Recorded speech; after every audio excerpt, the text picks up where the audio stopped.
Tiniyak ng Manila Economic and Cultural Office na nakalatag na ang plano para sa mga OFW sa Taiwan sakaling magka-emergency doon sa gitna ng mga military drill ng China. Narito ang aking report. Mula sa dagat hanggang himpapawid, nagpakita ng kanilang puwersa ang China. Nagtapos ang iba't ibang military exercises na ikinasaan nila bilang babala sa mga nagsusulong ng Taiwan independence o pagsasarili ng Taiwan. Ang Manila Economic and Cultural Office na nangangalaga sa mga Pilipino sa Taiwan tiniyak na walang dapat ika-alarma.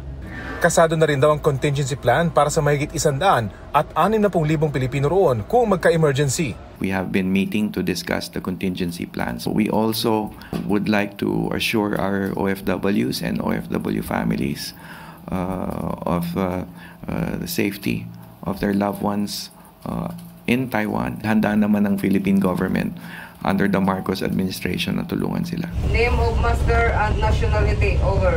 Kinumpirma naman ng National Security Council na nakalabas na sa katubigan ng Pilipinas ang Chinese research vessel na Songhang. Your intention and next port of call, over.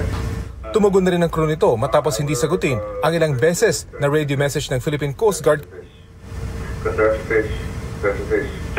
What is quite unusual, no, sa response ng isang Chinese research vessel, ang sabi nila is that they're going to Indian Ocean to catch fish. Wala naman tayong namataan na nagbaba sila ng gamit whatsoever that we can say na nagkakandak sila ng MSR.